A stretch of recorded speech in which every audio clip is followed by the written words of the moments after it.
Indonesia, sesungguhnya langit aspirasi bangsa. Kita Indonesia, sesungguhnya kita hadir berdua. Kita Indonesia, sesungguhnya langit aspirasi bangsa. Kita Indonesia, sesungguhnya kita hadir bagi dunia. Kita Indonesia, sesungguhnya. Pro 4 FM, Suara Budaya. Sulawesi Selatan.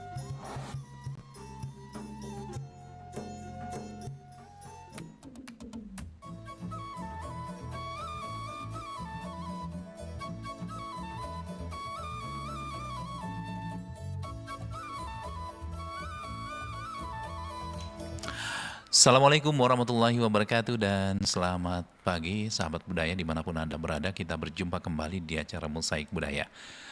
Menarik sekali, pada pagi hari ini kita akan bercerita membahas tentang salah satu cerita legenda dari Tanah Bugis, yaitu Nenek Pakande, cerita rakyat yang mungkin saat ini sudah terlupakan. Nah, untuk membahas lebih jauh sahabat budaya seperti apa cerita Nenek Pakande ini, kita sudah tersambung dengan narasumber kita, Bapak Pamuda SSMSI. Beliau ini dosen Departemen Sastra Daerah Fakultas Ilmu Budaya Unhas. Sudah tersambung di link Zoom. Assalamualaikum, selamat pagi Pak Pamuda.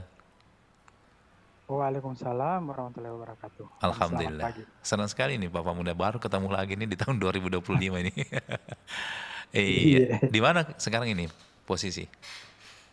Posisi di kampus, Pak. Oh, lagi di Ada jam kampus. Oke. mengajar ya. Ya, alhamdulillah di waktu aktivitasnya yang padat bisa menyisihkan waktu di Pro 4 untuk berbagi cerita ini tentang cerita rakyat yang terlupakan, Nenek Pakande. Saya ingat sekali nih cerita ini Pak Pamuda. Cerita rakyat yang mungkin sering orang-orang dulu tuturkan ketika kita mau jelang tidur, atau nenek-nenek kita pada saat mau mengantar kita tidur di tempat tidur. Itu bukan hanya sekadar kita ditinggal tidur begitu, tapi dia menceritakan cerita-cerita rakyat. Salah satunya nih yang saling sangat mengingat di memori saya itu adalah cerita legenda Nenek Pakande. Mungkin bisa sedikit pengantar ini Pak Pamuda, nilai-nilai luhur dan kearifan lokal yang diwariskan secara turun-temurun melalui tradisi lisan ini. Apa sebenarnya ini dari cerita rakyat ini? Silakan. Oke, terima kasih. Jadi pengantar saja dulu bahwa memang dulu kita sebelum tidur ada dongeng sebelum tidur, Ya. termasuk Nenek Pakande. Nenek Jadi Pakande. secara umum Iya. fungsi tradisi lisan atau termasuk cerita rakyat dalam masyarakat itu mungkin ada sekitar 8 fungsinya, Pak. Ya. Jadi yang pertama sebagai fungsinya untuk proyeksi. Oh, ini akan terjadi seperti ini. Ketika ada hal yang muncul seperti ini, kemungkinan akan terjadi seperti ini. Ya. Memproyeksi apa yang terjadi. Kemudian berfungsi sebagai pengesahan kebudayaan. Ketiga, sebagai alat pemaksa berlakunya norma-norma sosial dan sebagai alat pengendali sosial. Keempat, sebagai alat pendidikan anak. Ya. Dan mungkin nanti kita akan lebih banyak ke fungsi yang keempat ini. Kemudian yang kelima, memberikan satu jalan yang dibenarkan oleh masyarakat agar lebih dapat superior daripada orang lain. Jadi terkadang memang cerita rakyat dihadirkan untuk menceritakan bahwa kelompoknya lebih superior dibandingkan dengan kelompok yang lain. Ini biasa berlaku di masyarakat. Kemudian untuk memberikan satu jalan yang dan sebagai alat memprotes ketidakadilan dalam masyarakat. Jadi biasa juga itu dijadikan sebagai alat protes, tetapi dalam bentuk cerita untuk memprotes ketidakadilan itu. Kemudian yang terakhir yang mungkin yang sering ada di kepala kita adalah itu hanya sebagai sarana hiburan semata. Jadi untuk melarikan diri dari himpitan hidup sehari-hari, maka muncullah cerita rakyat ini untuk menjadi hiburan semata. Jadi itu yang menjadi fungsi dari tradisi lisan dalam hal ini juga termasuk cerita rakyat. Yeah. Jadi memang menarik sekali ya. Orang-orang dulu menggunakan cerita rakyat ini di sebagai salah satu fungsinya itu tadi adalah bagaimana menanamkan nilai-nilai luhur ya, atau paling tidak ada pesan yang disampaikan dari setiap cerita ini. Mungkin ingin juga kita dengarkan kembali nih ceritanya Nenek Pakande nih. Kira-kira ada sedikit nggak kisah yang bisa mungkin memunculkan kembali ingatan kita terhadap cerita Nenek Pakande ini? Karena terus terang saya sudah banyak lupa ini kisahnya ini. Tapi pokoknya kalau nenek saya dulu bilang, ayo Mina, Piki, di tempat tidur, nah campak-campak mungkin sambil dia mau ceritakan kisah suatu atau cerita dongeng. Ini kira-kira boleh dikisahkan sedikit ini, apa kisah di balik Nenek Pakande ini Pak Mauda? Oke, terima kasih. Yang pertama saya sampaikan bahwa cerita Nenek Pakande ini banyak versi. Iya. Biasanya setiap daerah memiliki versinya masing-masing. Iya. Khusus untuk kali ini saya akan coba sampaikan bahwa dikisahkan bahwa Nenek Pakande itu seorang perempuan tua, ada juga yang mengatakan, tetapi dia sebagai raksasa, yang mana dia suka memakan anak kecil. Kemudian tinggalnya di tengah hutan. Oleh karena itu, orang dilarang untuk mendekati tempat tinggalnya karena kemungkinan akan diambil atau diculik oleh Nenek Pakande menjadi santapannya, apakah untuk santap siang, santap malam, atau untuk sarapannya. Tetapi di cerita ini bahwa Nenek Pakande itu akan mengambil anak-anak yang berkeliaran pada saat menjelang maghrib. Dia akan menculiknya. Kemudian dia juga akan menculik anak-anak yang menangis tengah malam. Jadi ketika ada anak kecil menangis tengah malam, biasa kan, yang ku menangis, nanti ada Nenek Pakande ambilku itu. Oke, jadi itu. Kemudian ternyata ada yang mampu mengalahkan Nenek Pakande yang memiliki kesaktian pada masanya.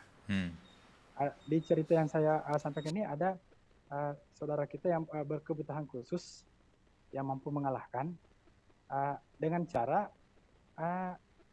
mereka bergendongan supaya kelihatan besar bayangannya dilihat oleh Nenek Pakande, kok ada yang lebih besar daripada saya. Kemudian ketika mendekati rumahnya Nenek Pakande, Nenek Pakande itu kaget melihat kenapa ada yang lebih besar dibandingkan dengan saya. Tetapi untuk menghilangkan rasa kagetnya, dia mengatakan, selamat datang calon makanan untuk santap siang saya.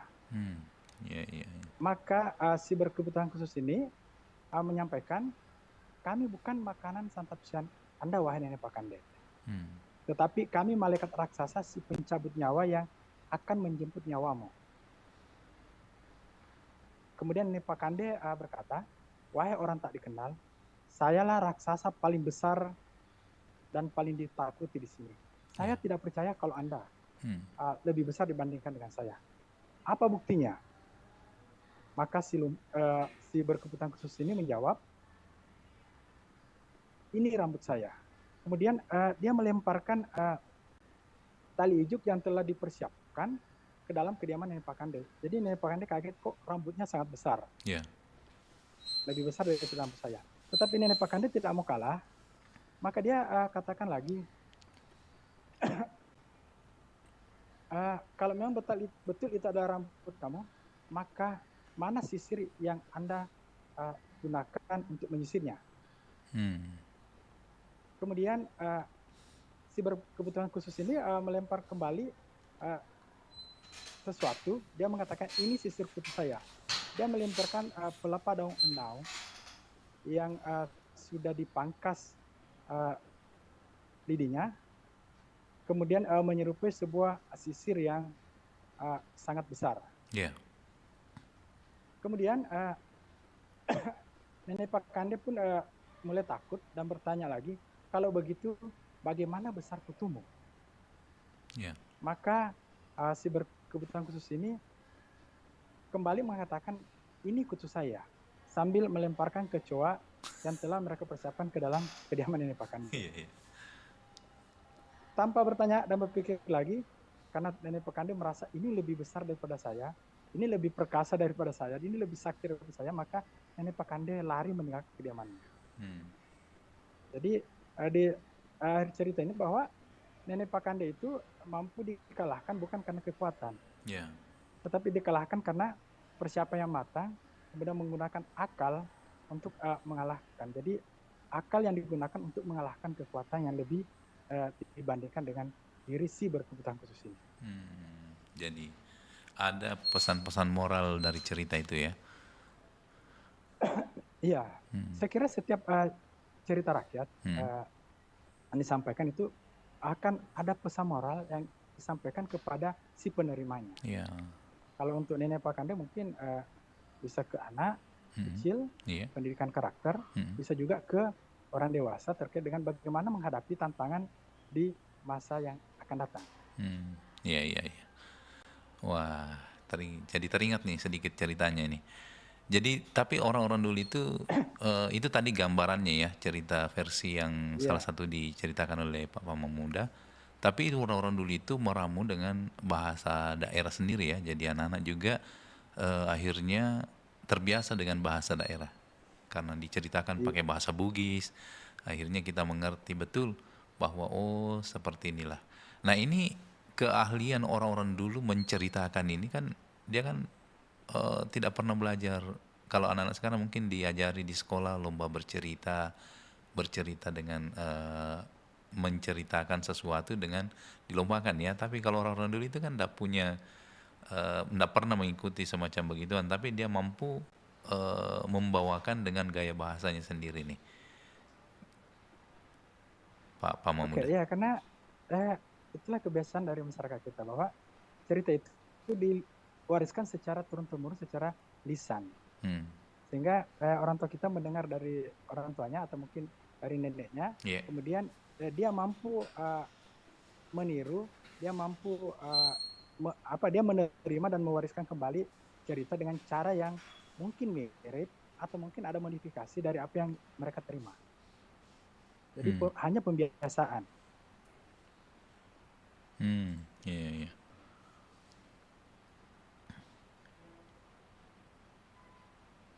Kalaupun sekarang, saya kira bisa kita cari lewat YouTube, sudah ada juga yang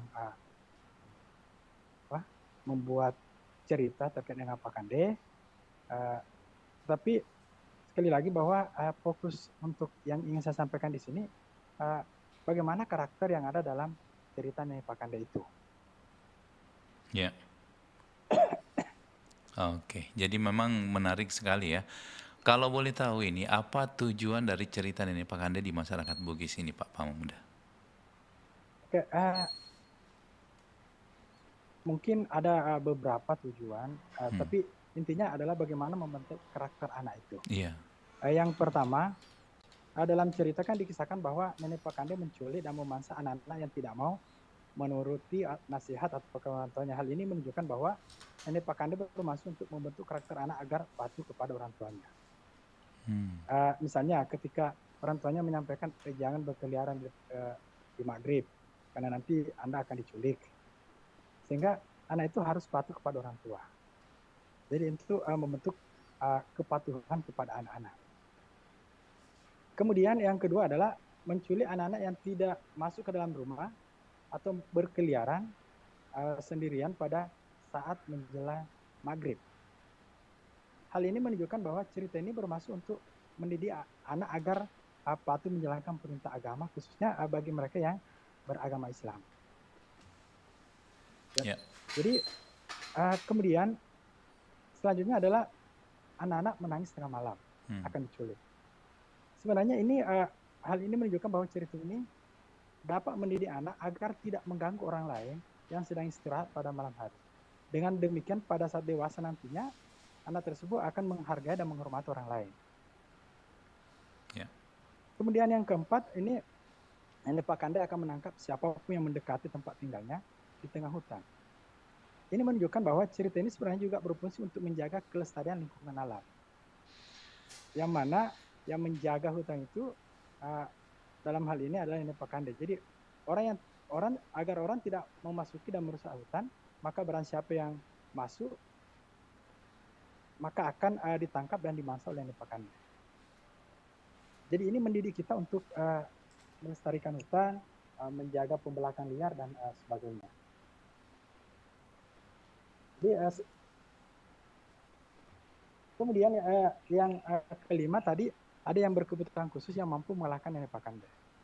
Kenapa mampu mengalahkan? Karena dia menggunakan akalnya dan dia mempersiapkan secara matang apa-apa yang mereka akan lakukan ketika berhadapan dengan Nenek Pakande. Misalnya, dia sengaja bergendongan atau mungkin bahasanya di sini sidenge. Ya, sidenge. Atau sisopo. Sisopo, ya. Atau sisompo. Jadi kelihatan tinggi dan besar. Kemudian sengaja lagi menggunakan pelepah enau yang dijadikan seolah-olah itu menjadi sisirnya. Yeah. Kemudian dia juga mempersiapkan tali ijuk yang dijadikan sebagai rambutnya. Kemudian dia juga mempersiapkan kecoa bahwa ini adalah putu saya. Jadi kemudian ketika dia berteriak menjawab pertanyaan Nenek Pakande, mereka bersahutan bersama supaya kedengaran suaranya besar dan menggema. Jadi yang bisa diambil dari sini adalah bertujuan mendidik anak agar menjadi orang yang cerdas dan merencanakan secara matang apa yang akan dikerjakan agar tidak mengalami kegagalan. Jadi sekali lagi bagaimana persiapan itu harus matang sebelum melaksanakan apa yang ingin kita laksanakan. Ya. Jadi banyak mengajarkan kepada anak bahwa bekalilah dirimu sesuatu untuk mencapai suatu kesuksesan ya. Iya. Bahkan ada yang pernah bercerita bahwa kalau diibaratkan sekarang Nenek Pakande itu adalah dunia yang ada sekarang yang kita hadapi. Iya. Jadi untuk menaklukkan dunia yang ada sekarang, maka kita perlu persiapan yang matang. Bekali diri kita dengan pengetahuan, dengan keterampilan. Ya. Oke. Baik, Papa Muda, sebentar kita akan lanjut lagi. Kita hadirkan dulu satu persembahan lagu berikut ini.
banget. Hari ini bisa jalan sama Papa. Papa juga pasti seneng. Iya kan, Pa? Pa, Oh iya. Pa, pemandangannya bagus banget ya. Pa, Hah? Iya, Nak. Naila nyebur sampai ke tengah laut ya, Pa. Iya. Papa, Iya, Nak. Nak. Naila punya lagu buat Papa. Pada hari Minggu papaku sibuk melulu. Ku ajak cerita tetaplah acuh tak acuh. Walau lagi kumpul tetap HP nomor 1. Bagus nggak, Pa? Iya, Nak. Tidak semua hal penting ada di layar. Keluargamu ada di kehidupan nyatamu. Jangan sia-siakan waktu bersama mereka, karena waktu tidak akan pernah kembali.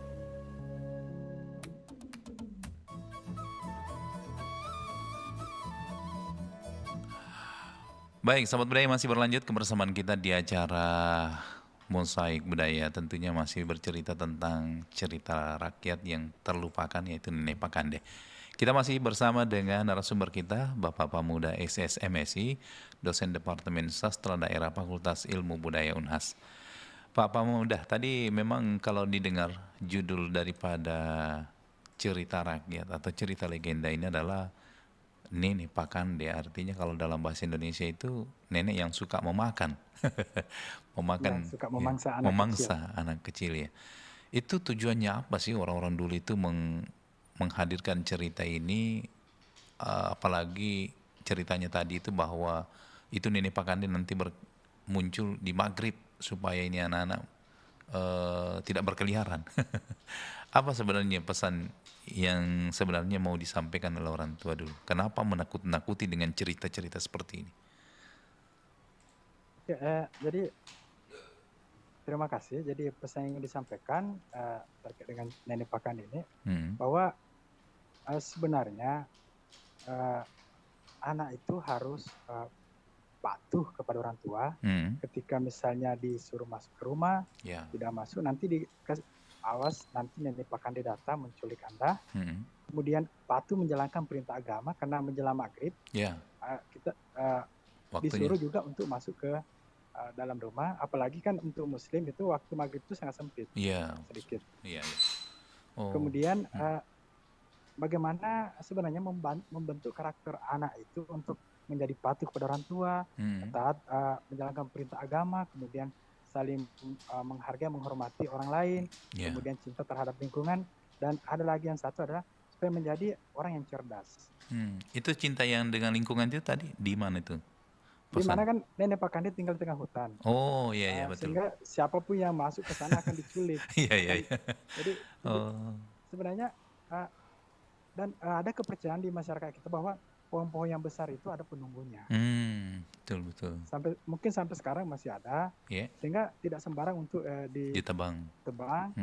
Hal ini sebenarnya mitos itu sebenarnya untuk melindungi bumi, untuk melindungi kita dari pembelakan liar. Iya. Itu salah satunya mungkin bisa Nenek Pakande ini karena dia tinggal di tengah hutan. Ya. Jadi hati-hati ketika berkeliaran sendirian di tengah hutan, nanti Nenek Pakande akan menculik menjadi santap makan siangnya Nenek Pakande. Iya, iya, iya. Wah, sampai begitunya ya orang tua dulu memikirkan itu pesan-pesan yang ingin disirat dalam cerita legenda ini. Kemudian apakah faktor pekerjaan masyarakat sekarang ini yang notabene-nya petani ini bisa membuat cerita Nenek Pakande ini mulai tertinggalkan begitu, Pak?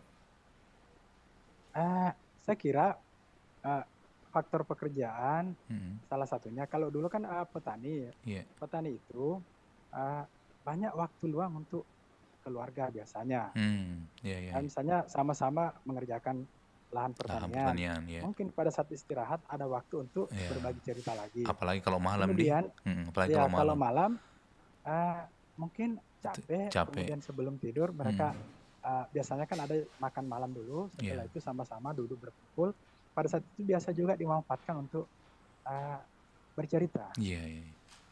Sama kemudian menjelang tidur juga kan biasa kita orang tua kita, nenek kita di samping ada lagu Nina Bobo, Iya. Yabe Lale, juga biasa mendongengkan termasuk Nenek Pakande. Nenek Pakande ini, oh luar biasa. Iya. Iya. Jadi kalau anak-anak sekarang mungkin kita lihat sebelum tidur itu banyak bermain gadget. Malam hari apalagi orang tua sibuk main gadget, anak-anak sibuk main gadget. Ya jadi ndak terbangun chemistry lah. Kalau Komunikasi. ya komunikasi dengan keluarga. Apalagi kalau makan orang tua dulu itu dia ndak makan kalau ada salah satu anggota keluarganya yang kurang. Harus ngumpul semua dulu baru makan bersama ya. Iya, Iya, ada ada kebersamaan dalam kebersamaan. keluarga. Iya. Tapi ini faktor apa ini cerita-cerita seperti cerita legenda Nenek Pakande ini mulai ditinggalkan ini Pak? Apakah pengaruh-pengaruhnya memang situasinya sekarang tidak cocok nih anak-anak sekarang disuguhi cerita untuk membentuk karakter atau bagaimana? Apakah ada faktor lain ini? Saya kira masih cocok, masih Mm. bisa digunakan untuk pembentukan karakter. Tergantung, saya kira yang tadi sudah disinggung masalah teknologi, Ya teknologi ya. main gadget, Mm. televisi. Dulu kan sebelum tidur kan itu didongengkan, ada cerita dari orang tua atau nenek kita. Sekarang kan anak-anak sebelum tidur dia ketika kalau tidak main gadget dia nonton televisi. Ya, dulu. Jadi itu ada di satu sisi memang membantu teknologi. Itu sisi lain mungkin perlu ada hal yang kita pikirkan untuk kembali membumikan dongeng sebelum tidur untuk Ya. anak-anak kita. Mm. Ya. Kemudian faktor lain selain itu adalah ada sikap negatif Mm. dari pemilik cerita rakyat itu. Ya. Jadi sikap negatif itu misalnya generasi muda mungkin akan merasa menjadi kaum udik, tertinggal, Tertinggal ya. apabila selalu mendengarkan cerita rakyat. Ya, ya. Jadi dia lebih pilih ke yang populer, ke yang modern dan sebagainya. Iya, iya. Jadi sikap negatif ini menyebabkan cerita rakyat termasuk Nenek Pakande ini tidak diminati lagi. Ya, ya, ya. Nanti dibilang ke kampungan, nanti dibilang ke komudik, nanti dibilang ke orang kampung dan sebagainya. Ya. Jadi ini sikap negatif yang muncul dalam diri. Ya. Kemudian bagaimanakah pengaruh cerita Nenek Pakande zaman sekarang ini ke masyarakat Bugis, khususnya yang tinggal di daerah ini, Pak? Karena kan anak-anak misalnya di daerah itu yang mungkin istilahnya masih terbatas dengan fasilitas-fasilitas mungkin ya sudah ada gadget, tapi kan dibatasi karena faktor kuota mungkin ya. Tapi kalau di kota mungkin, nah ini bagaimana pengaruhnya ini cerita anak-anak Pakande sama anak-anak sekarang ini di daerah? Saya kira boleh dikatakan sangat jarang, tapi mungkin masih ada orang tua yang mendongengkan anak sebelum tidur. Itu tadi ada faktor lagi bahwa gunakan saja teknologi untuk menidurkan anak. Betul. Misalnya sebelum tidur putar saja lagu dari HP, kemudian anaknya tidur. Tidak perlu lagi mendongeng, tidak perlu lagi ya bek lale dan sebagainya. Cukup putarkan YouTube. Anaknya tidur. Setelah mendengar sampai ketiduran.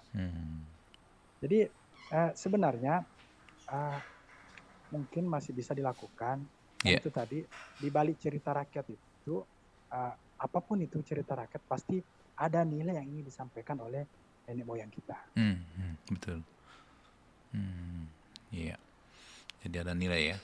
Kemudian bagaimana kaitan cerita Nenek Pakande dengan kepercayaan lokal masyarakat Bugis ini, Pak Mahmud? Saya kira ini hanya sebuah cerita Papuri Kadong, ini bahasa Bugisnya. Jadi mungkin dulu angkatan saya, mungkin angkatan kita betul-betul takut dengan cerita ini. Karena setiap saat kita diperdengarkan cerita itu. Ketika misalnya kita menangis, dikatakan, yang kau menangis nanti datanya Pak Kande ambil ku itu. Sekarang kan berbeda, ketika anak menangis, bentar saya antar ke toko untuk beli ini. Nanti saya ini belikan kau ini, belikan kau ini. Jadi ada karakter yang berbeda yang terbentuk. Jadi ketika anak itu ingin lagi untuk membeli mainan misalnya, dia akan menangis lagi. Karena dijanji untuk beli mainan lagi misalnya. Kalau dulu misalnya menangis ya ditakuti bahwa nanti ada yang nepakan deh, diculik kok, disantap. Ya. Baik. Jadi memang cerita Nenek Pakande ini memang apakah semacam hanya sekedar mitos belaka, kemudian diceritakan oleh orang-orang tua dulu kita kepada anak-anak, hanya tujuannya memang untuk membentuk karakter anak-anak. Saya kira seperti itu. Jadi hanya sekedar mitos ya. Jadi Ya, sebenarnya sengaja dibuat sebagai cerita untuk bagaimana membentuk karakter anak. Tapi memang zaman itu Nenek Pakande sangat terkenal di anak-anak. Termasuk yang saya yang merasakan itu dulu didongengin sama orang tua, atau terutama yang paling sering itu adalah nenek saya. Sambil campak-campak dipanggil masuk dalam kelampu diceritain Nenek Pakande. Kan ngeri juga tuh, gelap-gelapan diceritain Nenek Pakande. Nah, kemudian adakah pengaruh cerita Nenek Pakande di zaman modern saat ini terhadap generasi muda? Saya kira ketika ini bisa dibangun kembali, mendongeng sebelum tidur. Saya kira ada pertama kedekatan emosional antara orang tua dengan anak akan terjalin. Kedua, mungkin dari cerita-cerita itu bisa seperti yang saya sampaikan tadi, ada karakter-karakter baik yang bisa diambil dari cerita itu. Kemudian karakter yang kurang baik itu bagaimana kita mengajarkan kepada mereka bahwa yang seperti ini tidak boleh. Karena di cerita ini karena dia jahat dia kalah. Yang baik, karakternya baik itu pasti menang dalam cerita sejarah rakyat. Jadi itu bisa menjadi pembelajaran kepada anak-anak kita. Iya, ada pembelajaran ya. Iya. Oke.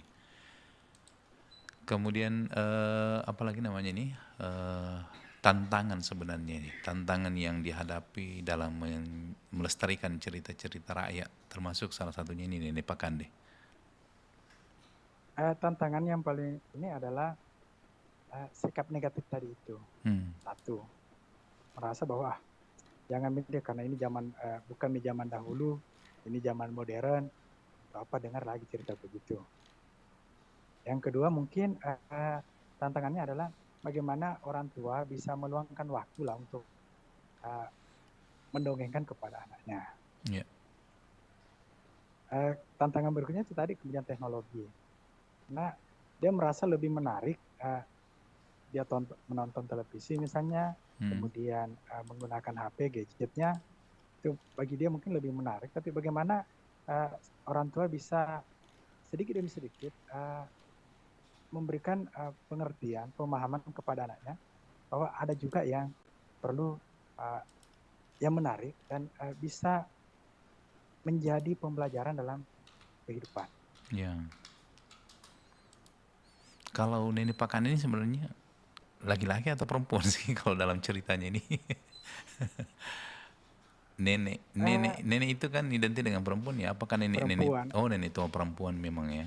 Nah, kalau dari segi nama memang karena kata nenek itu kemungkinannya adalah perempuan. Karena dari nama, karena kalau Bugis biasanya kalau laki-laki kan Lato. Iya. Tapi kalau biasanya, mungkin saat sekarang ini kan memang sudah eranya bukan lagi anak-anak diceritain secara langsung karena mungkin itu tadi ya. Tapi itu dengan menggunakan digitalisasi, cerita-cerita Nenek Pakande seperti ini mungkin bisa membuat anak-anak kembali tertarik mendengarkan. Apakah ada upaya yang dilakukan saat ini oleh masyarakat Bugis untuk melestarikan cerita Nenek Pakande? Saya kira bersyukur karena beberapa tahun terakhir diadakan Festival Bahasa Ibu, FTBI. Salah satu materinya adalah mendongeng. Dan mendongengnya menggunakan bahasa daerah. Oh, jadi versi bahasa Bugis gitu. Bahasa Makassar, bahasa Bugis, Toraja, Mandar kalau tidak salah juga masuk dalam FTBI itu. Sehingga itu salah satu upaya yang dilakukan untuk di samping melestarikan bahasa daerah juga untuk melestarikan cerita rakyat yang ada di Sulawesi Selatan dan Sulawesi Barat.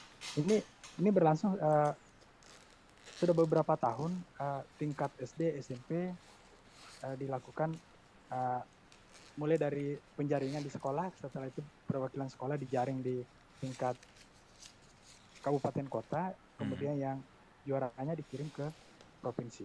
Ya. Baik. Oke, dan cerita Nenek Legenda ini memang unik dan menarik sekali ya, karena tapi kalau dari sisi literasi misalnya melalui buku, apakah juga sudah ada yang banyak yang menulis cerita-cerita legenda seperti ini, Nenek Pakande? Karena kan memang kita butuh juga referensi cerita-cerita legenda supaya ditulis dalam bentuk buku itu tidak akan hilang begitu. Kalau tidak salah ingat ada buku atau dengan cerita rakyat Sulawesi Selatan sudah diterbitkan juga. Namun dalam buku itu ada sedikit ini, karena kalau tidak salah ingat itu menggunakan bahasa Indonesia. Yeah. Jadi mungkin berikutnya ada baiknya tetap menggunakan bahasa asalnya dulu, bahasa daerah misalnya, kemudian diterjemahkan dalam bahasa Indonesia. Iya. Jadi ada dua versi ya, jadi orang tetap bisa melihat versi Bugisnya dan juga artinya atau terjemahannya dalam bahasa Indonesia. Baik, Pak Pamuda, mungkin ada closing statement yang ingin disampaikan terkait dengan Nenek Pakande, cerita rakyat yang terlupakan ini. Silakan Pak. Oke, terima kasih. Jadi mungkin ya, silakan. Halo. Oh, terputus ya. Baik, sahabat budaya. Oke. Tersambung kembali, Pak. Alhamdulillah ya. Silakan Pak Pamuda, closing statementnya. Jadi mari kita sama-sama membumikan kembali cerita rakyat, apakah itu cerita rakyat Bugis, Makassar, Toraja dan sebagainya. Karena di balik cerita rakyat itu ada pesan moral atau nilai yang ingin disampaikan kepada pendengar cerita itu. Apakah itu untuk membentuk karakter anak, ataukah untuk mencintai lingkungan, untuk taat kepada orang tua, taat kepada ajaran agama kita masing-masing, sehingga sekali lagi itu perlu kita bumikan kembali. Ya. Baik, itu aja Pak Pamuda. Iya. Baik, terima kasih telah berbagi informasi terkait bagaimana cerita legenda yang tentunya sangat populer di zaman-zaman tahun 80-an, 90-an, bahkan orang-orang dulu sering menuturkan cerita-cerita ini dalam bentuk cerita rakyat. Terima kasih atas waktunya. Assalamualaikum warahmatullahi wabarakatuh. Waalaikumsalam warahmatullahi wabarakatuh.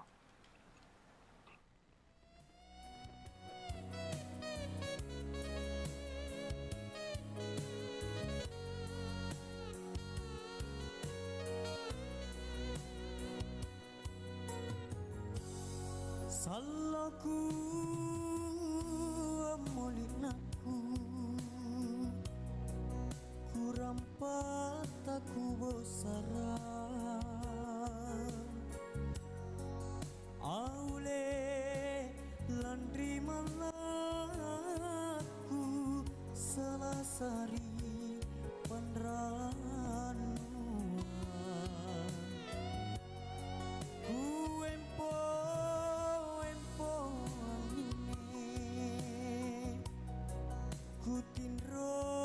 tinro atoni aule kupila ke